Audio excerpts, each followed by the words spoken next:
तब इन्होंने कहा कि आज कोई साहब नहीं सुना जाएगा, 13 को आइए। मैं 13 को भी गया तो इन्होंने कहा कि आज साहब नहीं होगा कुछ भी, और आप जाइए, जब होगा मैं आपको बताऊँगा।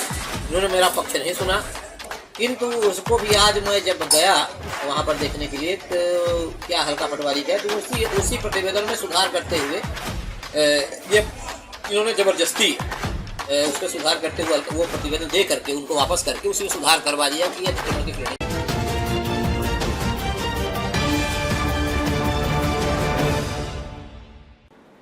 नमस्कार, स्वागत है आपका बेगूसराय न्यूज़ प्लेटफॉर्म में। मैं हूं आपके साथ खुशी। आइए नजर डालते हैं आज की बड़ी खबर पर। त्योथर तहसील कार्यालय का अजब कारनामा आया सामने। हड़ताल में होने के बावजूद किया गया निर्णय। रीवा जिले की त्योथर तहसील अपने कार्यों को लेकर सदैव सुर्खियों में बनी रहती है। जो मामला प्रकाश में आया है, सूत्रों से मिली जानकारी के अनुसार दिनांक 12 जनवरी 2025 से प्रदेश के समस्त तहसीलदार एवं नायब तहसीलदार सामूहिक हड़ताल पर रहे। उसके अंदर ही सोहागी सर्किल में शेषमणि बनाम राजीव दुबे के प्रकरण क्रमांक 00006A68/24/25 में नायब तहसीलदार वृत्त सोहागी के रीडर राम बाबू शुक्ला द्वारा एक सूचना पत्र कार्यालय के मुख्य द्वार पर चस्पा किया गया कि उक्त दिनांक 13 जनवरी 2025 की समस्त पेशियां दिनांक 23 जनवरी 2025 को होंगी, क्योंकि पीठासीन अधिकारी सामूहिक हड़ताल पर हैं। किंतु हड़ताल अवधि में पक्षकार के बिना सुने मनमानी गुपचुप तरीके से एक पक्षीय फैसला पारित कर दिया गया, जबकि उक्त तिथि को नायब तहसीलदार वृत्त सोहागी हड़ताल में सम्मिलित रहे।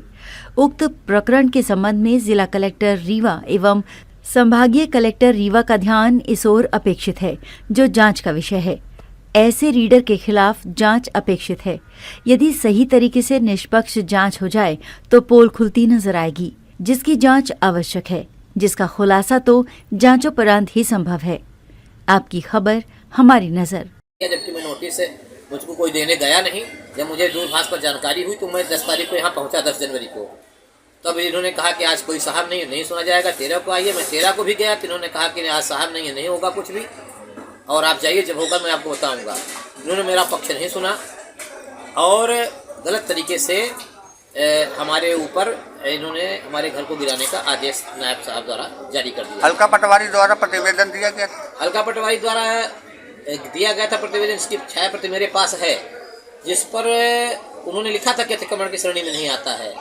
किंतु उसको भी आज मैं जब गया वहाँ पर देखने के लिए तो क्या हल्का पटवारी गया तो उसी प्रतिवेदन में सुधार करते हुए ये इन्होंने ज़बरदस्ती उस पर सुधार करते हुए वो प्रतिवेदन दे करके उनको वापस करके उसी में सुधार करवा दिया कि ये अतिक्रमण की श्रेणी में आता है, जबकि छायाप्रति है। और उस छायाप्रति में जिन लोगों ने हस्ताक्षर किया था वहाँ पर, जब वो पटवारी पंचनामा बनाने गए हल्का पटवारी महोदय, तो लोगों के साइन में मेरे समक्ष में फोटो कापी रखा हूँ, तो वहाँ पर भी इन्होंने गलत तरीके से मतलब वो किया, प्रतिवेदन भी गलत तरीके से लिखा।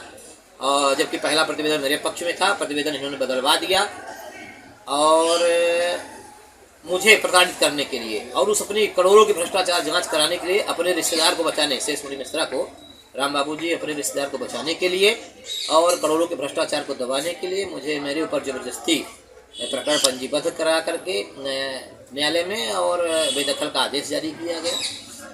जब मैं उनके नायब साहब के पास गया कि मुझे आपने सुना नहीं, तो उन्होंने कहा नहीं आप आए नहीं, जबकि वास्तविक स्थिति है कि भू राजस्व संहिता के तहत 15 दिन का मुझे अवसर मिलना चाहिए, कम से कम 15 दिन का समय देकर नोटिस जारी किया जाना चाहिए, जिस पर नायब साहब ने 15 दिन का वो नोटिस भी नहीं दिया। 31 तारीख को प्रकरण पेश करके 10 तारीख को हमको बुला लिया। मैं 10 को गया तो मिले नहीं, और विधि निरूप 13 तारीख को 14 दिन के अंदर मेरे विपक्ष में इन्होंने फैसला सुना दिया और मेरा पक्ष नहीं सुना, जबकि उस नंबर का मेरे पक्ष में अभी 29 दिसंबर को आदेश हुआ है कि मेरा द्वारा कोई अतिक्रमण नहीं किया गया है।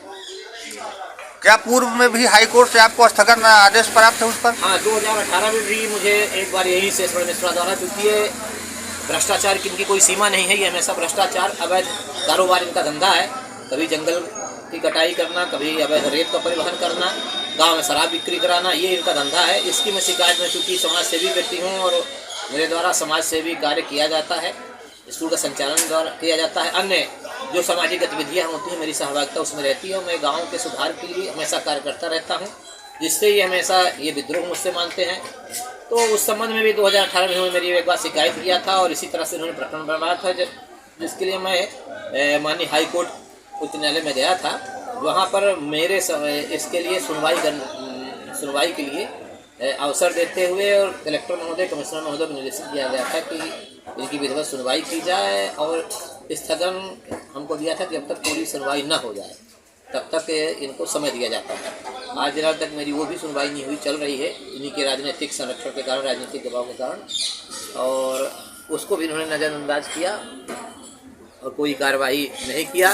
जबकि मेरे पक्ष में माननीय हाई कोर्ट का स्थगन आदेश भी है, माननीय तहसील न्यायालय का भी मेरे पक्ष में आदेश है कि इनके द्वारा कोई अतिक्रमण नहीं किया गया। लेकिन अभी तत्कालीन अभी 13 तारीख की उन्होंने जबरन उसी नंबर पर उसी मकान को लेकर के जबरन इनके द्वारा वो कर दिया गया, बेदखली का आदेश पारित किया गया।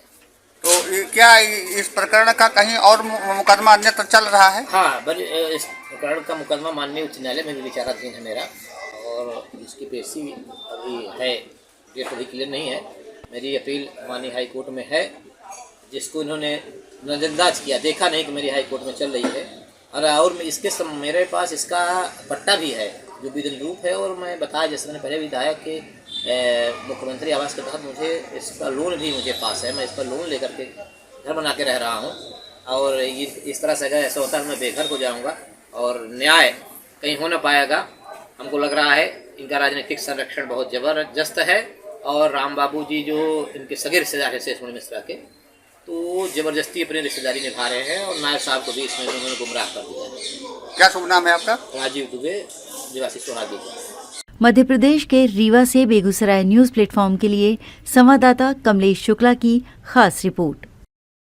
खबरों में अब तक के लिए बस इतना ही। फिर होगी आपसे मुलाकात ऐसी ही एक और बड़ी खबर के साथ। तब तक के लिए नमस्कार और देखते रहिए बेगूसराय न्यूज प्लेटफॉर्म। अगर आप हमारी न्यूज को YouTube पर देख रहे हैं तो हमारे चैनल को सब्सक्राइब करें और तुरंत नोटिफिकेशन पाने के लिए बेल आइकन को प्रेस करें। अगर आप हमारी न्यूज को Facebook पर देख रहे हैं तो हमारे चैनल को फॉलो करना ना भूलें। धन्यवाद।